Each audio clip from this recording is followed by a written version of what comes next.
भारत की तट रेखा। भारत की तट रेखा के बारे में ध्यान रखना। भारत तीन ओर से समुद्र से घिरा हुआ है। भारत तीन ओर से समुद्र से घिरा हुआ है। पूर्व में बंगाल की खाड़ी, पश्चिम में अरब सागर और दक्षिण में कौन है? हिंद महासागर। पूर्व में कौन है? पूर्व में बंगाल की खाड़ी, पश्चिम में अरब सागर और दक्षिण में कौन है? हिंद महासागर है। भारत तीन ओर से समुद्र से घिरा हुआ है। पूर्व में बंगाल की खाड़ी, पश्चिम में अरब सागर, दक्षिण में हिंद महासागर। भारत की मुख्य भूमि की तट रेखा।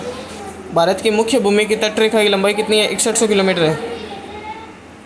भारत की मुख्य भूमि की तट रेखा की लंबाई कितनी है? 6100 किलोमीटर है। और द्वीपों की तट रेखा को मिला दे तो कुल 7516 किलोमीटर कुल तट रेखा है। द्वीपों की तट रेखा को मिला दे तो कुल 7516 किलोमीटर तट रेखा है। देखो, भारत की मुख्य भूमि की तट रेखा की लंबाई कितनी है? 6100 किलोमीटर। मुख्य भूमि की तट रेखा की लंबाई 6100 किलोमीटर है। और द्वीपों की तट रेखा को मिला दे तो कुल 7516 किलोमीटर कुल तट रेखा है। द्वीपों की तट रेखा को मिला दे तो कुल कितनी है? 7516 किलोमीटर तट रेखा है। भारत के कुल कितने 9 राज्य हैं? भारत के कुल कितने 9 राज्य समुद्र तट से लगे हैं, जिनमें से भारत के कुल कितने 9 राज्य समुद्र तट से लगे हैं, जिनमें गुजरात से सबसे लंबी तट रेखा, गुजरात से क्या चीज़ है? सबसे लंबी तट रेखा 1214 किलोमीटर। और गोवा से क्या है? सबसे कम तट रेखा 101 किलोमीटर है। भारत के कुल कितने 9 राज्य समुद्र तट से लगे हैं, जिनमें से गुजरात की कितनी है? सबसे लंबी तट रेखा। भारत के कुल कितने 9 राज्य समुद्र तट से लगे, जिनमें गुजरात से सबसे लंबी तट रेखा 1214 और गोवा से क्या है? सबसे कम तट रेखा 101 किलोमीटर है। भारत के कुल कितने 9 राज्य समुद्र तट से लगे हैं, जिनमें गुजरात से कितनी है? सबसे लंबी तट रेखा 1214 किलोमीटर, गोवा से सबसे कम तट रेखा 101 किलोमीटर है। सबसे ज़्यादा तट रेखा वाला केंद्र शासित प्रदेश कौन सा? अंडमान निकोबार है। सबसे ज़्यादा तट रेखा वाला केंद्र शासित प्रदेश कौन सा है? अंडमान निकोबार है, 1962 किलोमीटर। सबसे ज़्यादा तट रेखा वाला केंद्र शासित प्रदेश अंडमान निकोबार है। पूर्वी तट पर स्थित पर्वत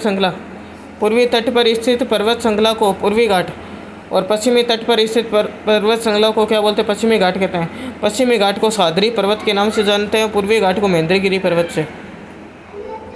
पश्चिमी घाट को क्या बोलते हैं? सह्याद्री पर्वत बोलते हैं। पश्चिमी घाट को क्या बोलते हैं? सह्याद्री पर्वत। और पूर्वी घाट को बोलते हैं महेंद्रगिरी पर्वत। पश्चिमी घाट को क्या बोलते हैं? सह्याद्री पर्वत। और पूर्वी घाट को बोलते हैं महेंद्रगिरी। घाट का मतलब क्या होता है? घाट का मतलब होता है पठारों की ढलान। घाट इजगल टू क्या होता है? पठारों की ढलान। घाट इजगल टू पठारों की ढलान। जिस स्थान पर पूर्वी घाट और पश्चिमी घाट मिलते हैं उसे संयुक्त रूप से नीलगिरी की पहाड़ियों के नाम से जाना जाता है। जिस स्थान पर पूर्वी घाट पश्चिमी घाट मिलते हैं उसे संयुक्त रूप से नीलगिरी की पहाड़ियों के नाम से जाना जाता है। जिसकी सर्वोच्च चोटी कौन सी है? डोडा बेटा है। नीलगिरी पहाड़ियों जिसकी सर्वोच्च चोटी कौन सी? डोडा बेटा है। नीलगिरी पहाड़ियों की रानी के नाम से जाना जाता है। नीलगिरी पहाड़ियों को पहाड़ियों की रानी के नाम से जाना जाता है। और इसी पहाड़ी में ऊंटी नामक प्रसिद्ध स्थान है। इसी पहाड़ी में क्या चीज़ है? ऊंटी नामक प्रसिद्ध स्थान है।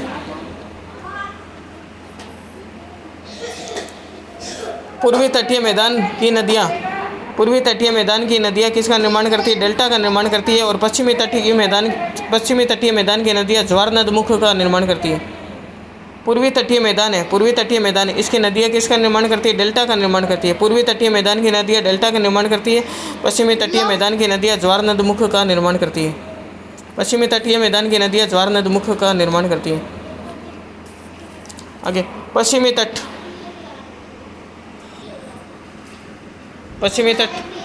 तट कहाँ से? काठियावाड़ तट, कोंकण तट, केनरा तट, मालाबार तट। पश्चिमी तट पर कौन कौन से? काठियावाड़, कोंकण, केनरा, मालाबार। काठियावाड़ तट कहाँ से कहाँ तक है? काठियावाड़ तट है गुजरात से दमन तक। कोंकण तट कहाँ से है? दमन से गोवा तक। केनरा तट कहाँ से? गोवा से कर्नाटक तक। केनरा तट कहाँ है? गोवा से कर्नाटक तक। और मालाबार तट कहाँ है? कर्नाटक से केरल तक। और पूर्वी तट में कौन कौन से तट है? एक तो कोरोमंडल तट का तमिलनाडु आंध्र प्रदेश में कौन सा? कोरोमंडल तट। और डेल्टा क्षेत्र का आंध्र प्रदेश से पश्चिम बंगाल तक। इसको बोलते हैं डेल्टा क्षेत्र को उत्तरी सरकार। मैप के अनुसार देखें तो गुजरात से दमन काठियावाड़ तट, दमन से गोवा तक कोंकण तट, गोवा से कर्नाटक तक केनरा तट और कर्नाटक से केरल तक मालाबार तट। काठियावाड़, कोंकण, केनरा, मालाबार तट, ये तो हो गया पश्चिम तटीय मैदान। पूर्वी तट में कौन कौन से हो गए? कोरोमंडल तट, तमिलनाडु से आंध्र प्रदेश तक, आंध्र प्रदेश से पश्चिम बंगाल तक डेल्टा क्षेत्र, या फिर इसी को बोलते हैं उत्तरी सरकार। इसको दिया नहीं क्या? पढ़ना दिए।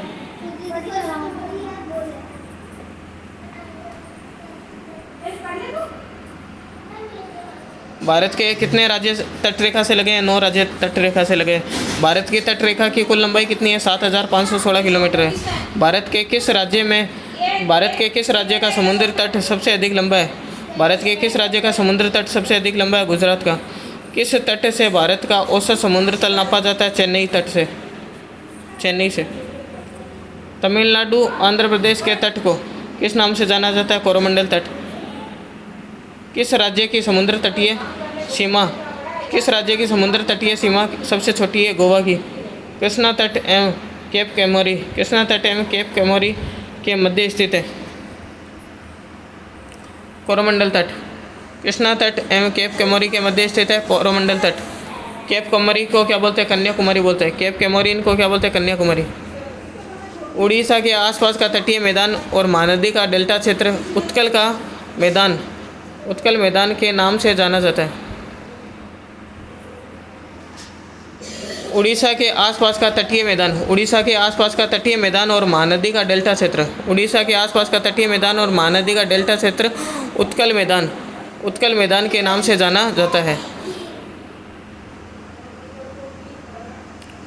पूर्वी तटीय मैदान का विस्तार अधिक है। पूर्वी तटीय मैदान का विस्तार अधिक है, वहाँ अधिक जनसंख्या निवास करती है। पूर्वी तटीय मैदान का विस्तार अधिक है, वहाँ अधिक जनसंख्या निवास करती है, जो कृषि दृष्टि से भी उपयुक्त है। पूर्वी तटीय मैदान का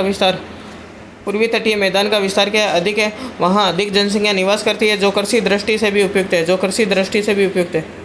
तमिलनाडु का समुद्री तट क्या कहलाता है? कोरोमंडल तट कहलाता है। तमिलनाडु का समुद्री तट कोरोमंडल तट कहलाता है। मन्नार की खाड़ी किसके समुद्री तट के साथ अवस्थित है? मन्नार की खाड़ी किसके समुद्री तट के साथ अवस्थित है? तमिलनाडु की मन्नार की खाड़ी किसके समुद्री तट के साथ अवस्थित है? तमिलनाडु के साथ। उत्कल का मैदान कहाँ है? उड़ीसा में।